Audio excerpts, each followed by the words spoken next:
Thank you so much once again for joining us. We have to keep thanking you because it's not that easy to get people to watch us every other night and see our amazing super soul sisters. Now that is something. Thank you so much, and thank you for the 1,000 followers on YouTube. My name is Rowena Kajumba, and we are back tonight with Brenda Akia. She's going to be talking. We did talk about how she's the only Ugandan on the UN committee, in this case, dealing with a number of issues. She's a lawyer.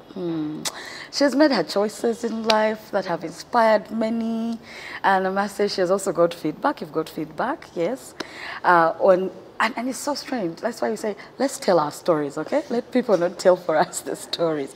And we're back here with Brenda. I am so happy to have you back. And we're going to talk more and more about the work, of course, that the work that Brenda does. And obviously, we'll be looking at a recap of what we had the last time we were here with Brenda. And I enjoyed myself. I don't know about you guys, but I enjoyed myself. What I really treasured so much was the fact that I told you my mom started upgrading. She taught me in P5. That was really awesome, and she did not discriminate at all. She was your teacher? She was my teacher, yeah. So she treated me. Actually, she was more strict on me than the rest of the kids. I hated waking up, oh God. Boarding school for me was really not, I wouldn't do it again.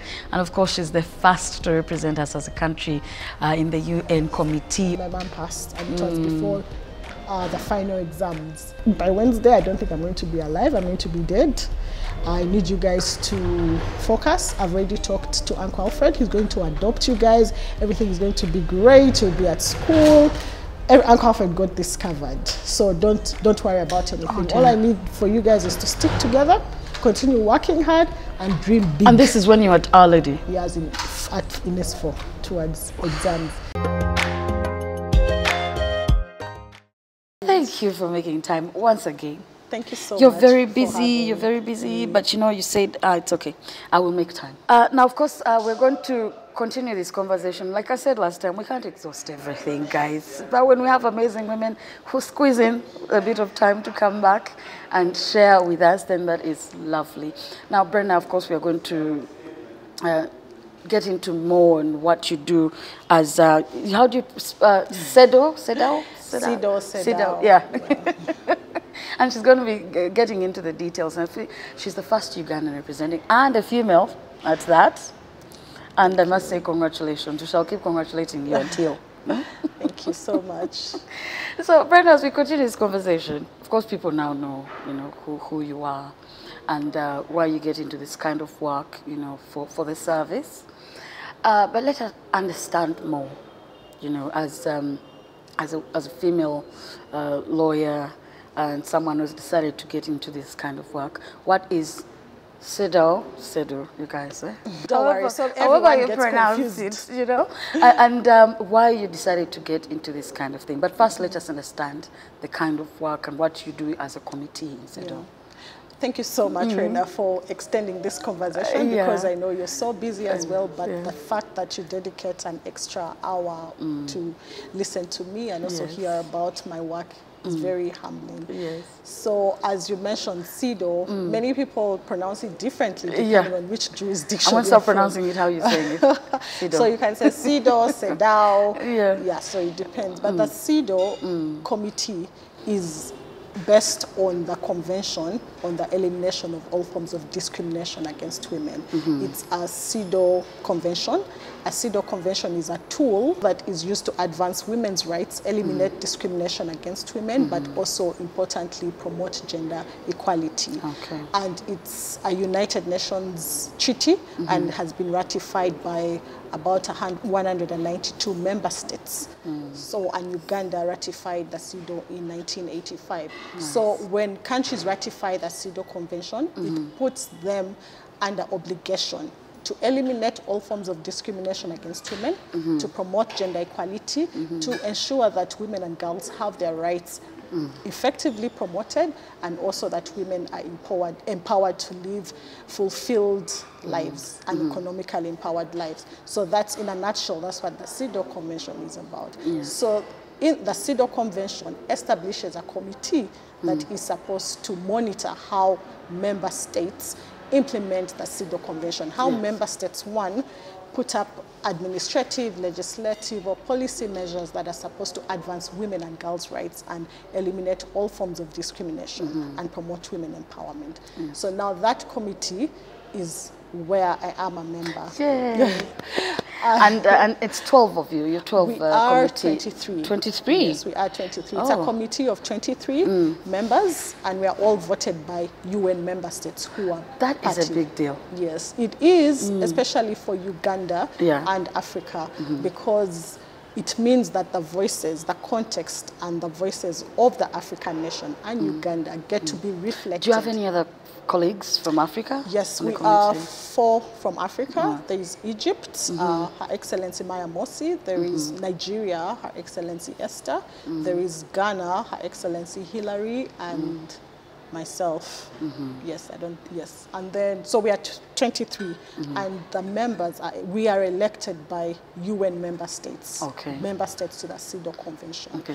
And you go through an entire campaign. It's a process of about 1 to 2, 3 years, depending on your country. That is, wow. Yeah, it's a long process because remember you have to go through Uganda. Your country has to nominate you, and Uganda has to receive different applications. Yes, and then after you go to the African Union to seek the endorsement, because Africa doesn't want to send an entire team of Africans. They want to select people to represent. Yes. That when you go to the United Nations for the election, the final round, the votes are maximized. Yes. So that's why the African Union endorsement. So why it's important to get the African Union endorsement is because you go with about 54 votes. Ooh. So when you have that, it gives you an added advantage. So you do a lot of campaigning. That's true. So the committee, its work is mainly to monitor, one, how member states like Uganda implement the Cedaw Convention, but importantly, what programs, what legislation or administrative measures they are putting in place to promote gender equality, to promote women empowerment, to eliminate discrimination. So it's almost deliberate that they're getting female representatives in this case. Yes, because when you mentioned all of you from Africa, the rest of them as well? We have one male, His Excellency Salvarov. To have a team of just one male, that's interesting. And the Cedaw Committee is big on balance and saying that men perspectives are also important in this. But again, as I mentioned, why this was very significant and important for Uganda is, you know, in Uganda, we have had a lot of advancement on aspects of women equality, women and girls, gender equality, women empowerment. We're having women in parliament. We're having the quotas where we say every district must have a woman representative.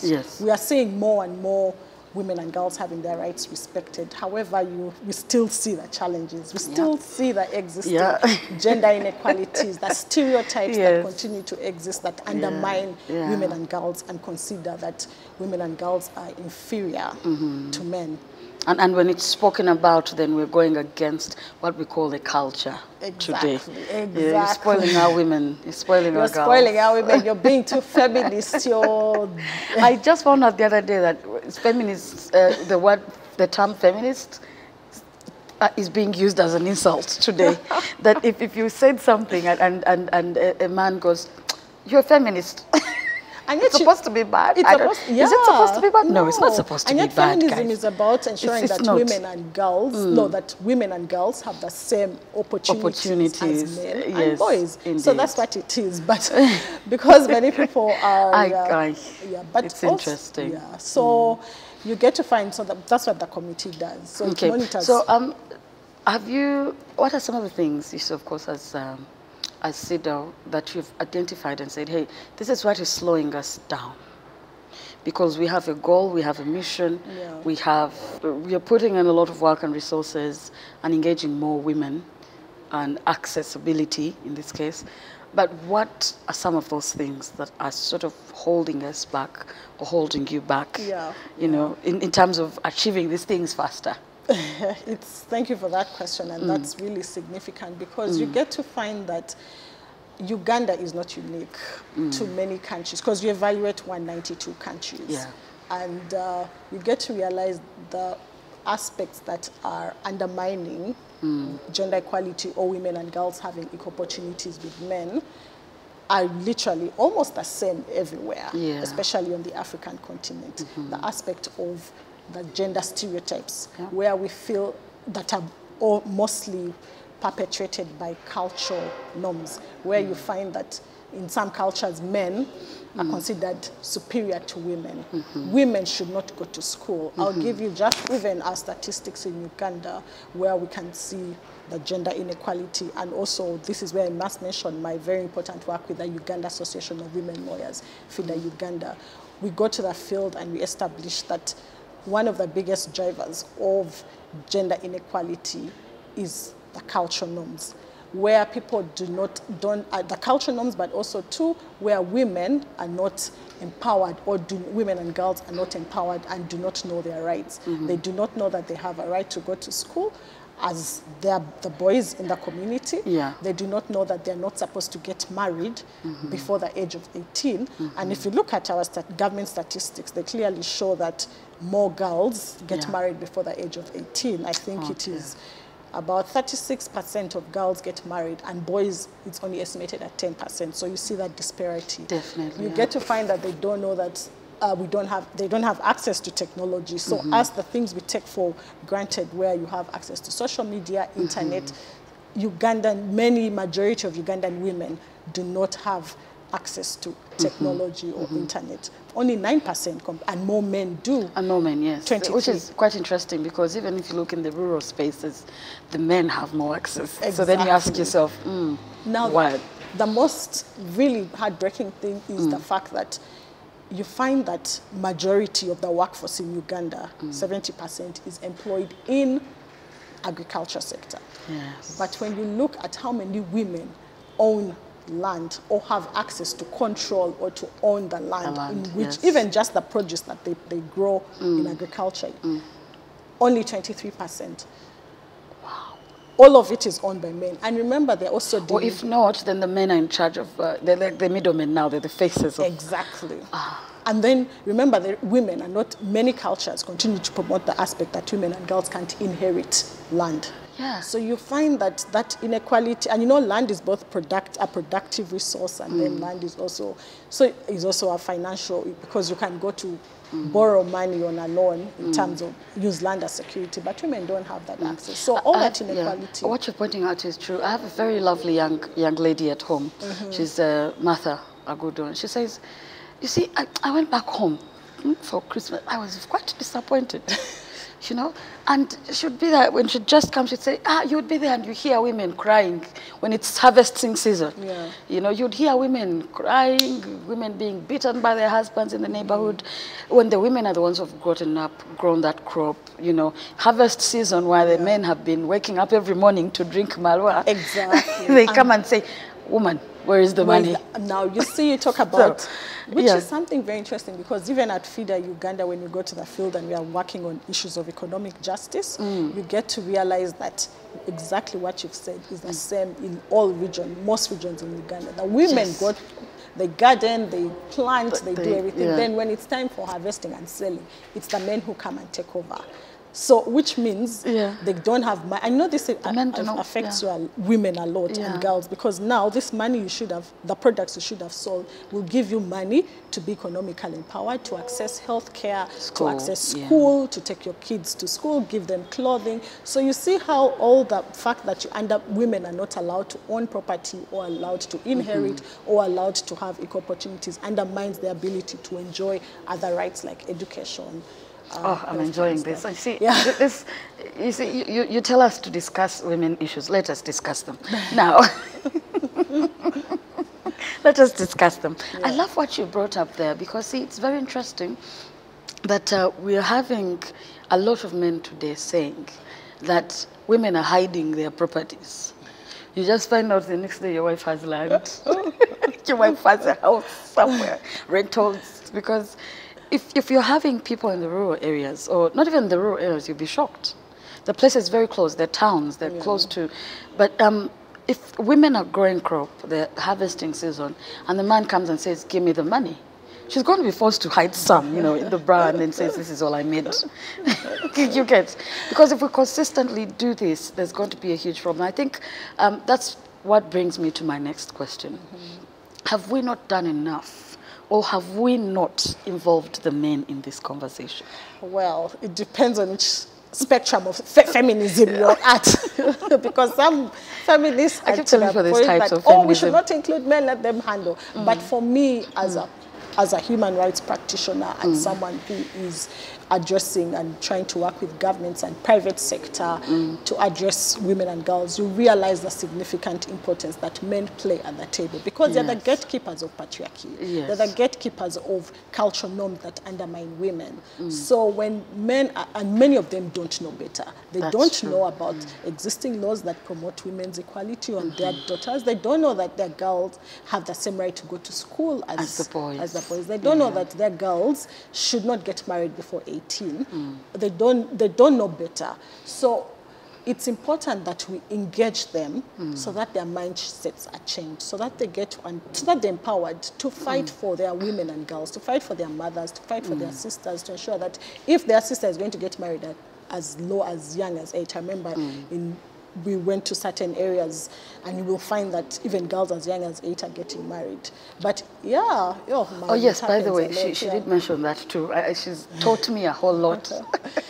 So you find that when you empower men, when you educate them and create awareness about women and girls' rights and the needs that the women should be treated equally as men, and they should be able to and those men train their sons. Then they train their sons, and then you get a better, women are able to work and enjoy their lives much better. Hand in hand with the men, yes. Because see, most men, when you hear the term, you're spoiling our women. And they complain, now these women... those men who say we are spoiling women are the ones who are not empowered. Yes. So they need a mindset change. But while we will engage the men, we need to also let the women know that, you know, you can work cohesively with someone. And you see, you mentioned something. Most times also women are the biggest gatekeepers of this patriarchy. They're the ones who say, no, men should not do this. This is for men. This is, you know. So that's why it's important that you have to engage and create awareness and change that mindset of both men and women. So as you say, hand in hand, work together to ensure that... I mean, if it's your sister, if it's your wife, if it's your daughter, you'd love to see them become something great. But when you go out there to a bigger population of women, you have a problem. It doesn't work like that. It can't just be yours. Because they're also someone else's mother, someone else's sister, someone else's daughter. And I think if the more engagement of men. So as Cedaw, have you looked into that a whole lot? In how to engage the men? At Cedaw, as I said, we set by example. We have a male member on the committee. But then importantly, as we evaluate member states, like Uganda appeared before the Cedaw last year in February, and the different countries that appear, we speak to different civil society organizations, women or girls or victims or survivors of rights violations on ground. So we speak to them to hear their perspectives, and then we read the government reports on their reporting on what they're doing to advance women gender equality and eliminate. So when we do that research, read the government reports, speak to different stakeholders in the country, you're able to evaluate and know the situation on ground. And based on that evaluation, we are guided by the Cedaw committee to make recommendations to the government on what they should do better to advance women and girls' rights and promote. And we do a follow-up every 2 years with the government. Oh, that's beautiful. I want us to have this quick discussion because I know as Cedaw it has come up, yes? And people saying, I think people have mistaken equality with trying to take on what a man is to be a woman or a woman being a man. No, I think it's just, personally I would think, we're looking at opportunities. We're looking at roles that can be played in society in terms of contributing to the society and the economic growth altogether. Yes, also spiritually, socially, in all of that sense. Now, would you agree with someone who says, no, let's focus on equity and not equality? Or you think those two things in hand, if explained correctly, all are necessary? I feel that both go hand in hand, because if you look at the, let's just look at the structural barriers that happen when a woman is at work vis-a-vis sometimes men. If you have, for example, like Uganda, the workforce, first of all, even there's a lot of gender inequality in the workforce. More men are employed than women. I think the stats, Uganda puts it at about 73 men are employed vis-a-vis 64 women. So you see that discrepancy. But you see the challenge is why we have low numbers of women employed. What could be the reason?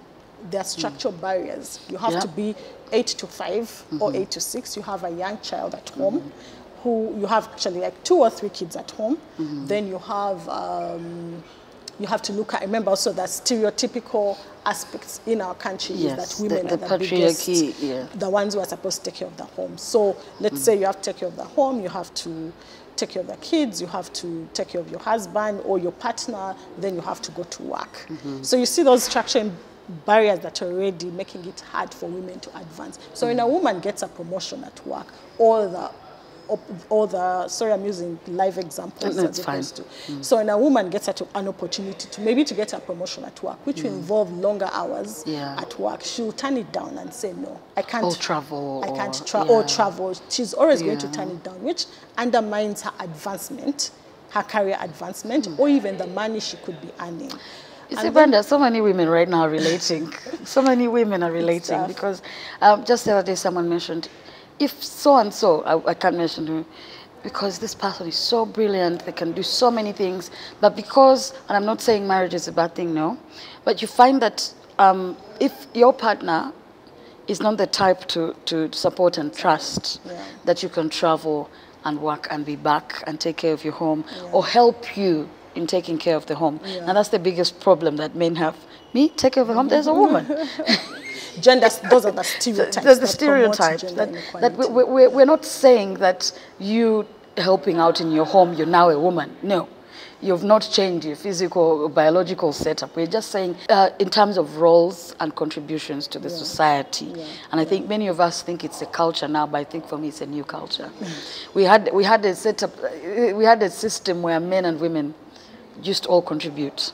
If one went for firewood, one was taking care of the cattle, maybe one was hunting, the other one was, you know. So I think I like where you're headed in that perspective as Cedaw, and of course I can see also some of your values come through in this conversation. That women have been held back in a sense that we've been told by society, like, no, you can't go any further than that. But even when we support you to be a great woman and do things, it's okay, overdoing it. Stop right there. I think that is why it's important for government and to put in place, to work with private sector, because also it's the biggest, but also with the market vendors or the women who informal sector, to work and say, and that's something that Cedaw also pushes, that work to eliminate those structural barriers that undermine women. For example, a private sector company can say, let's put in place breastfeeding rooms for moms, so that a mom, or daycare centers right in offices, so that a mom can come. Or you'll be able to, you know, provide maybe social security. There are different ways you can, or be flexible. If you're a lady at work, your boss can tell you, you can work remotely. You don't have to come into office every single time. And that's why I think I've been blessed. That's a culture. I've been blessed that my boss, all my work employers have been very gracious to me. They've allowed me to always work remotely. And that has enabled me to be able to kind of balance work and home. But of course, it still continues to be a challenge. Now I see why they call the system the man. Because you see, this system has been built so highly on the patriarchal values or system, or what we understand as men always, you know, taking on certain roles, which is okay, really. But I think what we're saying here is allow the women, if capable. Because someone was saying, no, you guys, this you're taking action, deliberate moves or what, but you're putting women who are not capable in places. We say, no, then that is wrong. I don't think anyone is saying put women who can't into a position. But if a woman is capable of something, please allow them. But also remember, it's not, that always comes when it's about women. Men, even if they have 10 years, they have 0 years of experience, and they will get that job. They will still go ahead. And no one will say, oh, he's not qualified, or he's not good enough. Yeah. So so the criticisms keep coming through. The criticism. But I think I must be very, very clear in terms of we really need to establish, especially the government, private sector, and stakeholders, even we women and girls, we need to speak up as men also and speak to this cause. We need to really try to support our women to be able to work at the same time, look after their families, and at the same time enjoy their lives. Because if a woman has to do all this, be at work, take care of the kids, and doesn't have a support system, then it becomes very challenging. They'll decide to resign.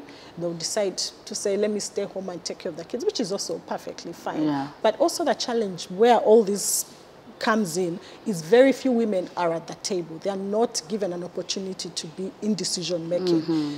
If you have women most times in decision making, they'll be able to understand that maybe let's change the company policy and allow women who have kids maybe under 2 or under 3, 2 days to work from home, and 2 days, because they understand the struggle. So that's why it's important to, they'll make more women or men who are educated about gender equality or women empowerment will be able to make very gender sensitive legislation or policies in their companies or generally.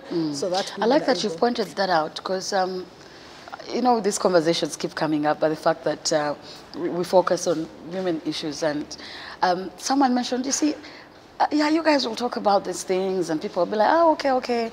Then you probably have organizations that are saying, yeah, we're for women.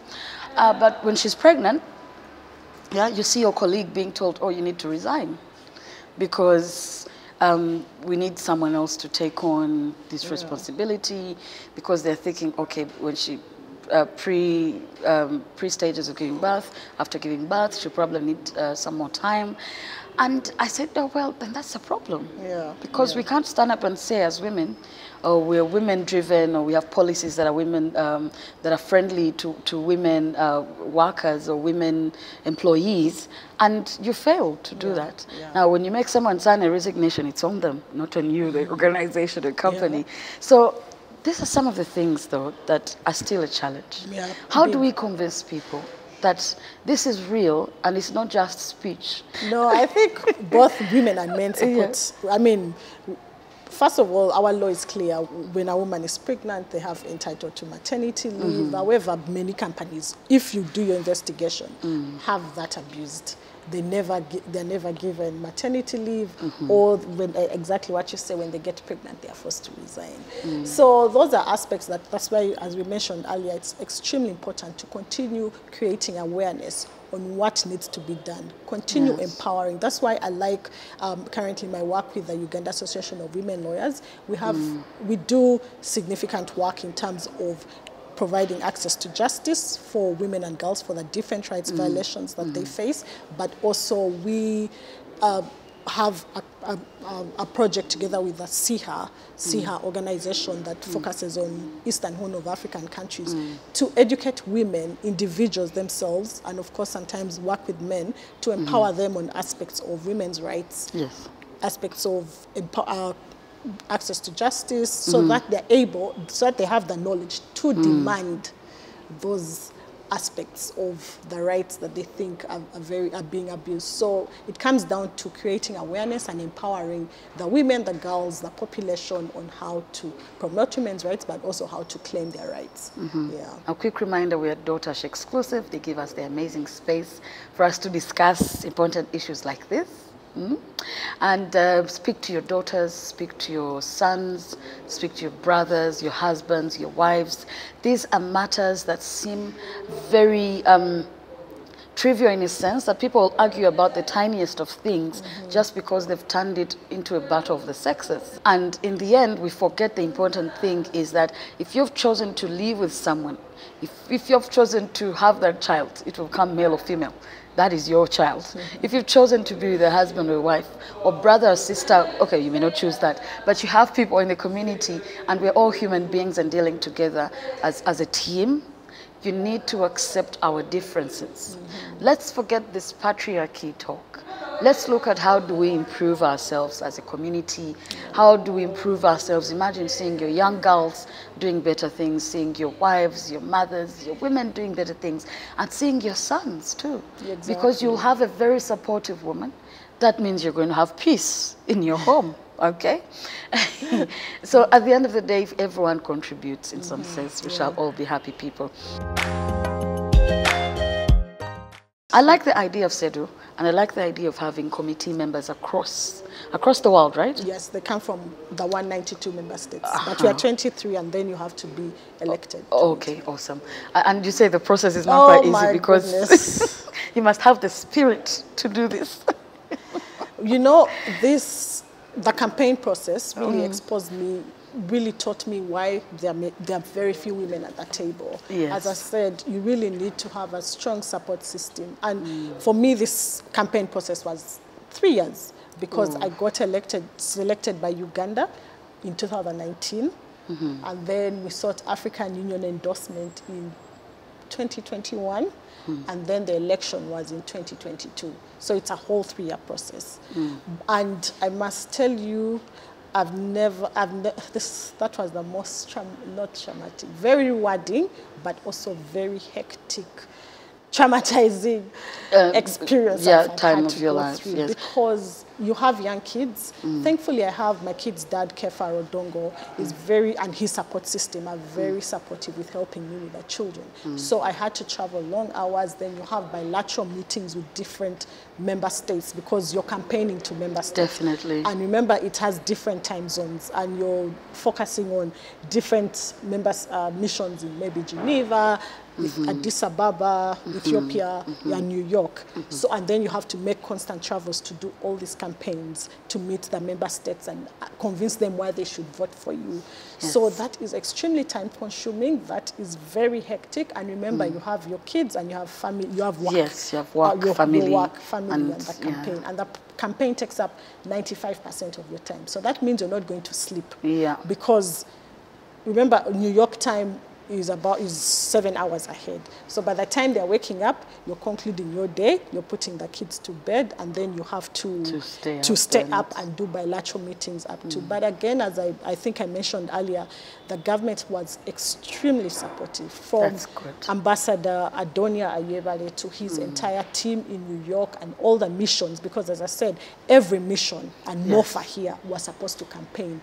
There is no minister who went to meet a foreign member state and did not have to campaign for me. Yes. In Addis Ababa, to get the African Union endorsement, Ambassador Adonia had to work with Ambassador Rebecca Amuge and her team in Addis Ababa to get the African Union endorsement, because we want about 10 candidates who were seeking this African Union endorsement, but they had to choose 4. So really that campaigning was rigorous. So for me, in terms of that, I didn't sleep. I think in the run-up to the election, which about the past 9 months, I couldn't sleep. I think the biggest amount of sleep I got was about 2 hours.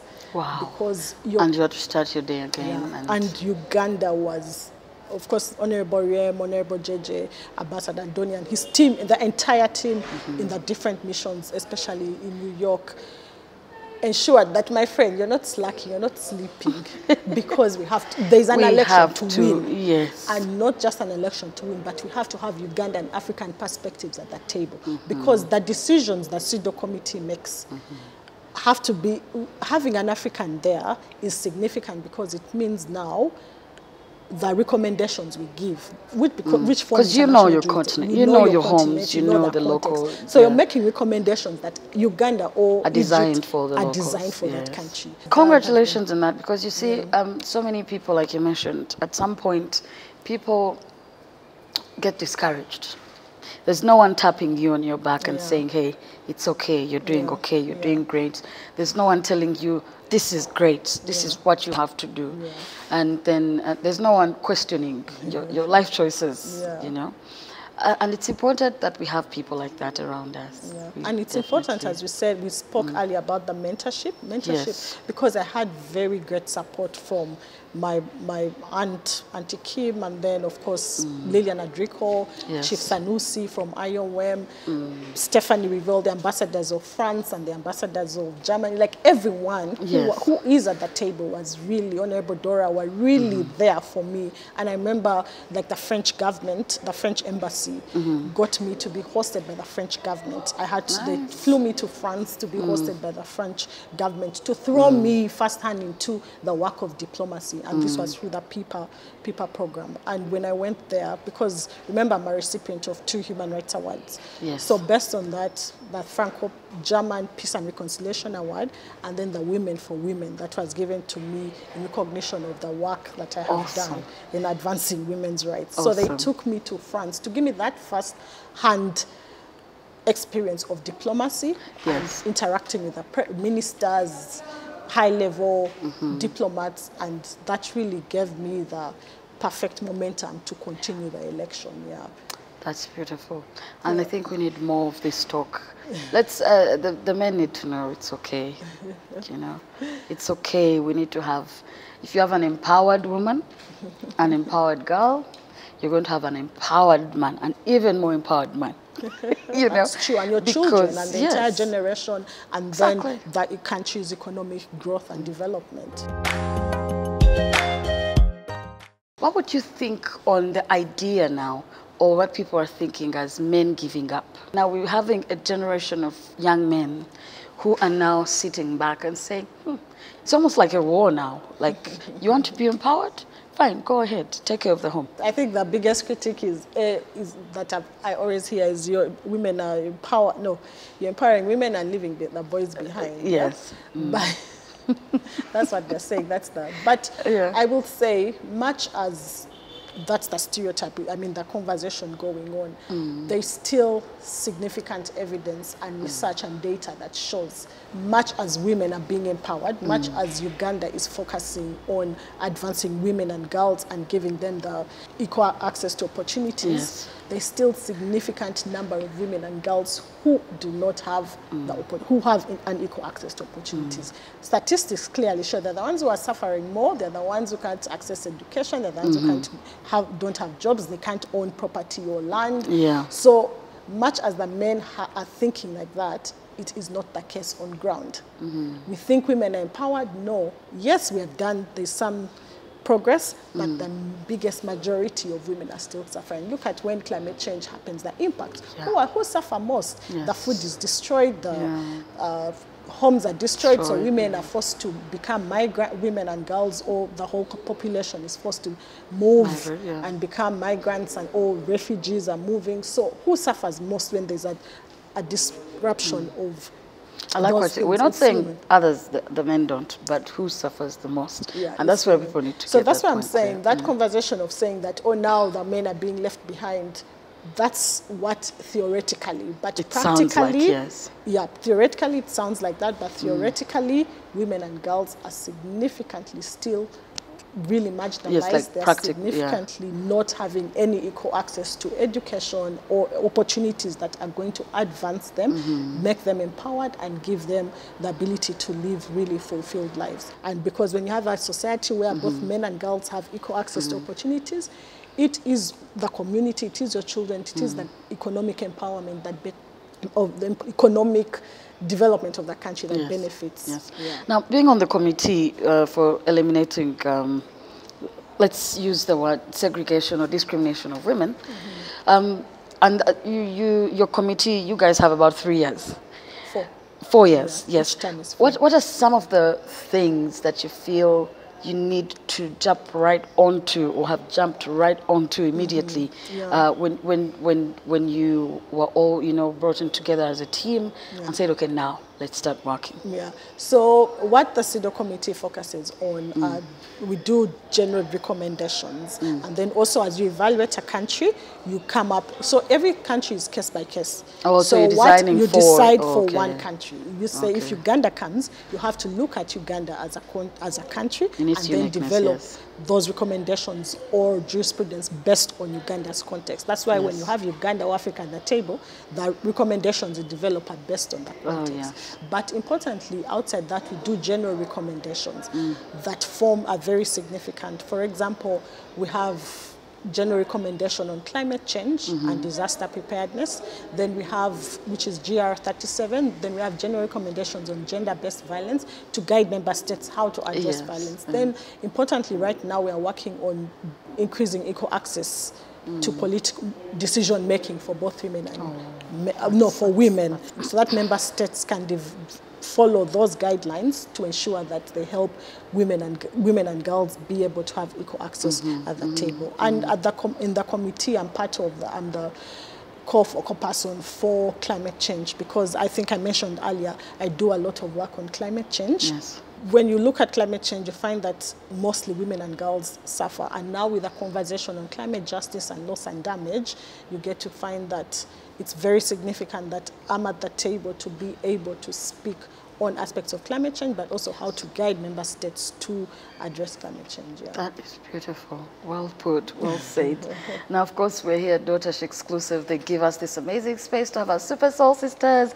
And of course, Brenda Akia is still telling us. She's on the committee, yes, that is focusing on the discrimination of women. Basically, making sure that we eliminate the discrimination. Now, she's focused on a number of things. It's not just, they have a direction, okay? It's not just, oh, this one is, they look at the injustices, they're looking at things like teen marriages and teen pregnancies. They're looking at how best then we engage in so many other things that surround us. For example, you pointed out on the environment, you see, the natural disasters and things like that. At the end of the day, if we support from the grassroots, if we support as a team, if we support each other as men and women, it is not a battle. Whoever came up with this battle, the one who's shaking the giant. We need to, and like you mentioned, involving the men in a sense of them understanding what we're talking about by women equality and equity. Your career in itself has definitely helped in your work, in your line of work, and all the changes you're looking into, and policy, I must assure. Yeah, I think that's why I appreciate why I moved back to Uganda. Because now when I moved back to Uganda, I got a deep dive into aspects that women and girls face in all access to justice, economic justice, climate change. So for me, as I said, when I moved back to UG, that deep dive, I worked with the ICGLR, then of course the ICC, but then now I also got an opportunity to work with the Uganda Association of Women Lawyers. And you know, with FIDA, it's very big on providing access to justice and promoting gender equality.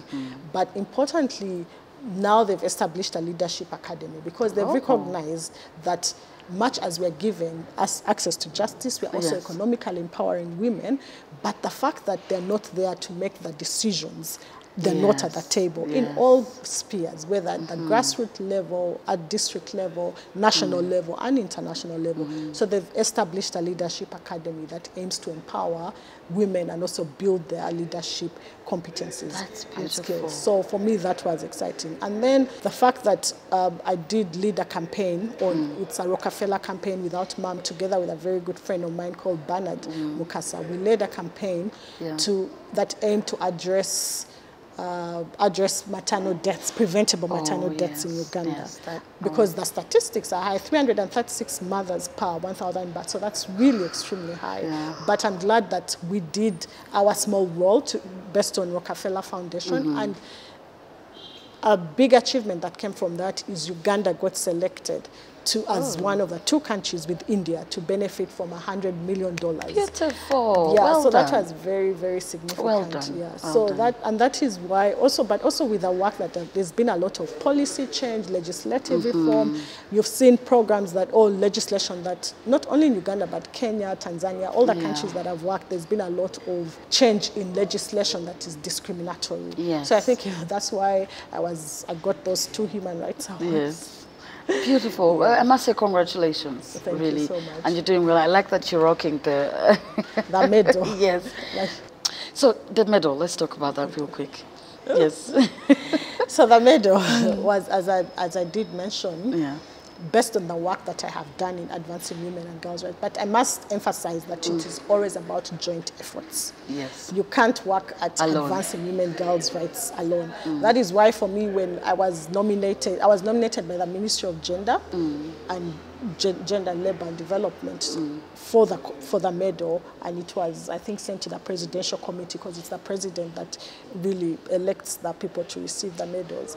So when my name was nominated, it was based on the fact that the work that I had done that had resulted in positive change. Yes. But importantly for me, when I received the medal, it's when I dedicated it literally to everyone who has been part of my journey, to everyone who has helped, who has worked with me to advance women and girls' rights, to work on aspects of climate change, because you can't do it alone. Yeah, you can't. It is joint efforts, and this is that.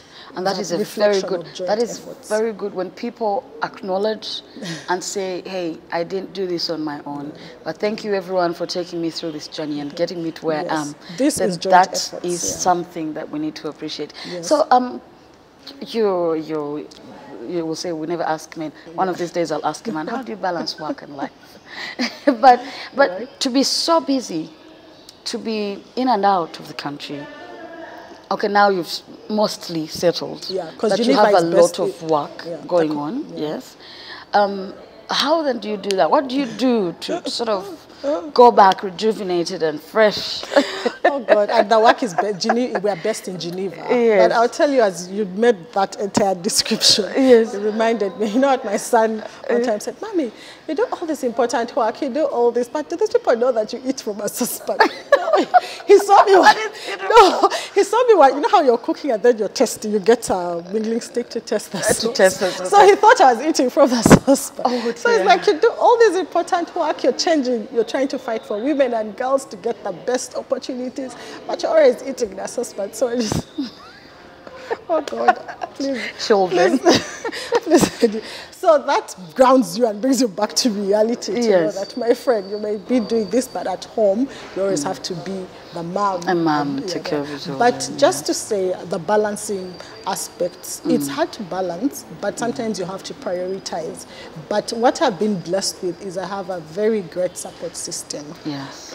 My kid's dad, Kefa Odong, as I mentioned, he has a very strong support system that helps him really help me with the kids. So each time I'm traveling, I'm able to be at peace and know that they're well taken care of. However, also, as I said, you have people around you. You have to prioritize in terms of knowing what work, how am I support, like the mentors around you who help you, who guide you and tell you that, you know what, you don't have to be away for, like now I'm very strategic in knowing I can't be away more than 2 months because before I was always away. And one time I went to pick my son, so that's why I'm saying it's challenging. I went to pick my son from school. I was in Bestie and he didn't know me. Okay, he knew me, but you know, you had taken a while. Exactly. Yeah. So I went to pick him from his school. So I landed that morning and said, I'm excited. I'm going to pick my son. Emmanuel from school.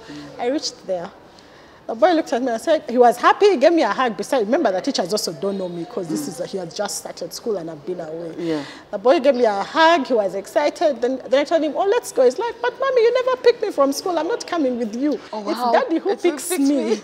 Oh dear. So now when he said that, the teachers don't know me, they couldn't let me go with my son. Oh my goodness. So now what happened is we had to wait. They had to call the dad, Kefa, to come and pick him. So I had to wait about 45 minutes or an hour until oh my God, that came. Must have been heartbreaking. So that's why I'm saying it's a huge sacrifice when you have to do advancing women, working to advance women's rights, but also aspects of balance. That's why it's hard, it's challenging. You can't balance work, it's hard. So just have a great support system. And what do you do in your free time when you choose to spend time with the kids? And free time.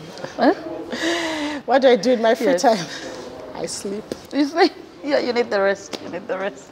It's also fine. You need the rest. Trust me. You need the rest. I sleep to be I love that. You need the rest. That is very true because you have to catch up at some point. And we do appreciate you. If I know what you have for the people out there that are watching us here, they want to hear from their super soul sister, you know? In regards to, of course, you as a person, we're talking about the young girls and boys out there, and why this work is important, and why it's important for us to have this conversation. Yeah, as I said, like last time I did conclude already, they should never give up, but they should always speak up. Silence should never be an option, but also seek out, especially career-wise, because this has focused a lot on my career and my work.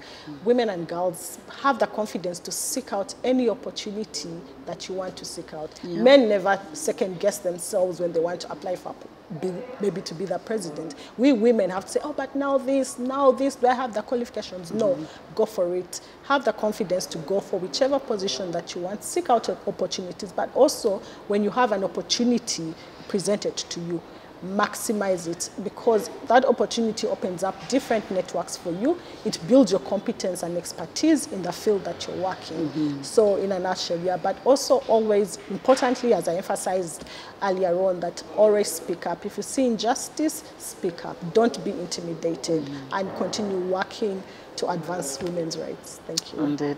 Thank you so much for your time. And of course, Brenda Akia, who we've started, let's continue this conversation, you know. And of course, we're talking about what they do as Cedaw. Of course, she's on the committee that is focused on eliminating all sorts of discrimination against women. And of course, all the other things she has gotten to do achieve is not just for her, but also a service. Now, many people say, I would rather not do that because I'm going to be tagged or termed certain things. So thank you so much. You can always find us on YouTube. Thank you for giving us the opportunity. You find us on YouTube, Soul Sisters, Super Soul Sisters UG, and the S is like a 3. Then you can also get us on TikTok at Super Soul Sisters, Instagram, super_soul_sisters, and you can check us out. Tell us what you want to tell us. You all are Super Soul Sisters out there. Maybe share, you know, your experiences as well. It would be nice for us to engage on these platforms. Give us feedback on how you've been inspired by Super Soul Sisters. My name is Rowena Kajumba. From me and the entire team, we wish you a good night. My producer, my boss, is giving you kisses, you know. But thank you so much. We appreciate you. Have a good night.